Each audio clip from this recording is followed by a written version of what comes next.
প্রিয় দর্শক আসসালামু আলাইকুম। আমাদের ইউটিউব চ্যানেলে সবাইকে স্বাগতম।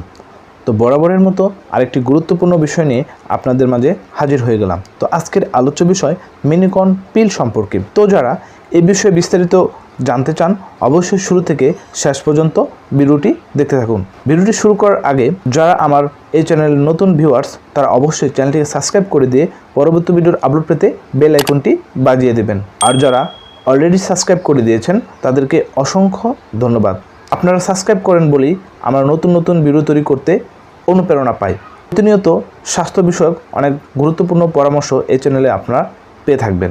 পাশাপাশি ওষুধ সম্পর্কে আপনারা বিভিন্ন তথ্য এবং বিভিন্ন পরামর্শ আপনারা এই চ্যানেল থেকে পেয়ে থাকবেন। আজকের আলোচ্য বিষয় মিনিকন পিল। তো বন্ধুরা, এই মিনিকন পিল কখন এবং কিভাবে খাওয়াবেন? বিশেষ করে গর্ভবতী মায়ের অর্থাৎ যখন বাচ্চা প্রসব করে তখন তারা দ্বিধাদ্বন্দ্বে পড়ে যায় যে কোন পিলটি খাওয়াবে। কারণ অন্যান্য পিলে পার্শ্বপ্রতিক্রিয়া রয়েছে যা বুকের দুধ শুকিয়ে ফেলে, এর জন্য এই পিল খাওয়া নিষেধ। কিন্তু সোশ্যাল মার্কেটিং কোম্পানি এই বিষয়ে চিন্তা করে তারা একটি পিল বাজারজাত করলো।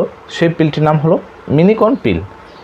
এই পিলটি আপনারা বাচ্চার জন্মের পর থেকেই এই পিলটি আপনারা দুগ্ধজাত মাকে খাওয়াতে পারেন। দুগ্ধবতী মায়ের বুকের দুধ শুকাবে না। তো বন্ধুরা, অন্যান্য পিল থেকে এই পিলটি কিসের জন্য আলাদা?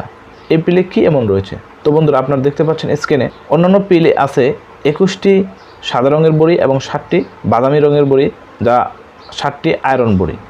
কিন্তু এই মিনিকনের পিলে রয়েছে 28টি সাদা রঙের বড়ি, যা অন্যান্য পিল থেকে সম্পূর্ণ আলাদা। যতদিন পর্যন্ত আপনারা আপনার বাচ্চাকে বুকের দুধ খাবেন, নিঃসন্দেহে এই মিনিকন পিলটি ব্যবহার করতে পারেন। এই মিনিকন পিলটি বাজারজাত করে থাকে স্বনামধন্য সোশ্যাল মার্কেটিং কোম্পানি। এই পিলটির বাজারজাত মূল্য মাত্র 40 টাকা। আপনার নিকটস্থ যে কোনো ফার্মেসিতেই সুলভ মূল্যে পেয়ে যাবেন।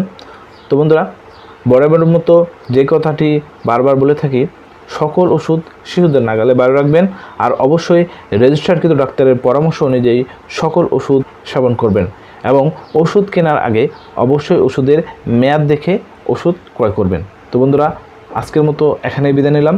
ভালো থাকবেন। আল্লাহ হাফেজ।